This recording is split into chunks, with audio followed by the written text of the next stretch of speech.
وہ واحد صحابہ کرام کی جماعت ہے جو اس امت کے مومنوں کی سب سے پہلی صف ہے، جو اس امت کے مسلمانوں کی سب سے پہلی صف ہے، جو ان کے طریقے، ان کے عقیدے، ان کی عبادت، ان کے معاملات، ان کا اصول علم، ان کا قرآن کی تفسیر، ان کی حدیث کی تفسیر، ان کا منہج، ان کا طریقہ، ان کے علم کو چھوڑ کر غیر سبیل المومنین کسی ایسے آدمی سے دین سیکھ لیتے ہیں، کسی ایسے آدمی کے طریقے کو دین سمجھ کے عمل کر لیتے ہیں جو دین نہیں ہوتا، تو پھر اللہ تعالیٰ تمہیں اسی طرف موڑ دینا چاہتا ہے جس طرف تم چلنے کو پسند کرتے ہو، اور وہ جس طرف تم چلو گے وہ تمہاری گمراہی ہوگی، وہ گمراہی تمہیں ہدایت دے گی، وہ سعد مسیرہ یہ جہنم میں لے جانے والی ہے، اور جہنم ہمیشہ رہنے کی جگہ ہے۔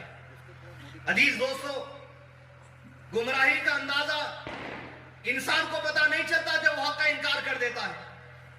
اللہ کی کتاب کی بات اور اللہ کے نبی صلی اللہ علیہ وسلم کی بات اور اس پر مومنین جو امت کی سب سے پہلی سب کے لوگ ہیں صحابہ کرام کی بات، ان کی بات کو جو سب نفرت کرتا ہے یا ٹھکرا دیتا ہے، چہرہ پھیر لیتا ہے، اللہ تعالیٰ ایسی گمراہی مسلط کر دیتا ہے کہ ان کی گمراہی انہیں ہدایت نظر آ جاتی ہے۔ کئی لوگوں کو ہم نے دیکھا ہے اپنی آنکھوں سے، آج بھی آپ دیکھتے ہوں گے، جو ہر سال محرم کے مہینے میں سینہ پیٹیں گے۔ عزیز دوستو، یہ ان کی گمراہی میں ہدایت نظر آ رہی، نسلیں ختم ہوتی چلی جا رہی، لیکن سینے سے ہاتھ نہیں ہٹ رہا، اور وہ گمراہی کو اللہ ہدایت کر دیا، اس لیے کہ اللہ کا طریقہ، اس کے نبی کا طریقہ صلی اللہ علیہ وسلم اور مومنین جو سب سے پہلے حقیقی جماعت صحابہ کرام کیے، ان کے طریقے سے جس نے منہ بھول لیا غیر سبیل المومنین، تو پھر اللہ تعالیٰ ان کے چہرے کو جہنم کی طرف موڑ دیتا ہے، حتیٰ کہ وہ گمراہی ہدایت نظر آتی ہے۔ آج ہماری زندگی میں ہماری بھی کئی گمراہیاں ہیں، عقیدے میں گمراہی،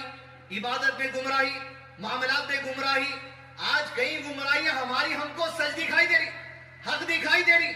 ہدایت دکھائی دے رہی۔ اس گمراہی کو پہچاننے کی ضرورت ہے، اور اس گمراہی کو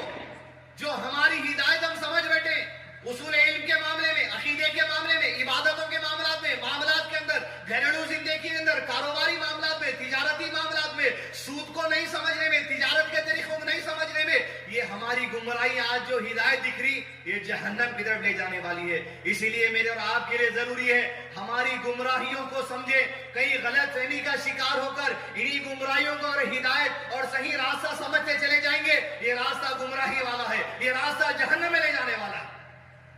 لیکن کیسے گمراہی کو گمراہی سمجھیں گے اور کیسے ہدایت کا راستہ پائیں گے، اس کے لیے بنیادی چیز ضرورت ہے جو عنوان آپ لوگوں نے ہمیں دیا ہے کہ ایمان اور عمل کے لیے علم کی ضرورت ہوتی ہے۔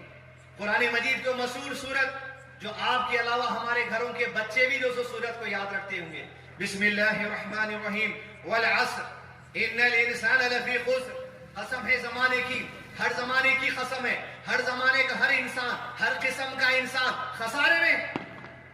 اس کا راستہ خسارے میں ہے، اس کا عقیدہ خسارے میں ہے، اس کی عبادت خسارے میں ہے، اس کا علم خسارے میں ہے، اس کے معاملات خسارے میں ہے، اس کا ہر عمل خسارے والا ہے۔ الا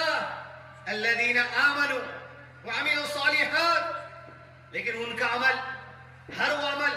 وہ عبادت، ہر وہ عقیدہ درست ہو جائے گا، کامیابی کی طرف لے کر جانے والا ہے۔ کون؟ جو ایمان لے کر آئیں گے اور عمل نیک کریں گے۔ لیکن عزیز دوستو، علامہ شیخ عثیمین رحمہ اللہ اس سورت کی تفصیل لکھتے ہوئے کہتے ہیں اِلَّا الَّذِينَ آمَنُوا وَعَمِلُوا الصَّالِحَاتِ، ایمان لانا اس وقت تک ممکن نہیں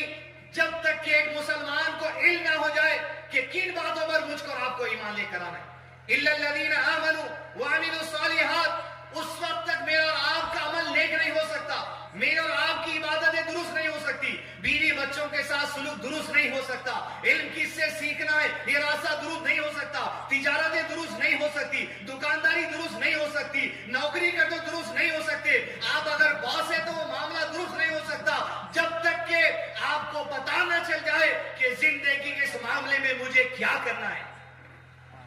علم جب تک نہ ہو جائے تب تک کہ آپ کو صحیح راستہ نہیں مل سکتا، نہ ایمان تکمیل کو پہنچ سکتا ہے، نہ عمل تکمیل کو پہنچ سکتا ہے۔ دنیا کے اندر، دنیاوی معاملات کے اندر اگر کوئی باس ہے، کوئی امپلائر ہے، ایک 50 امپلائیز یا اگر 10 امپلائیز اس کے اندر کام کرتے ہیں، ٹریننگ دی جاتی ہے، سیشنز لیے جاتے ہیں، نالج دیا جاتا ہے، یہاں کام کس طرح کرنا سبق سکھایا جاتا ہے کہ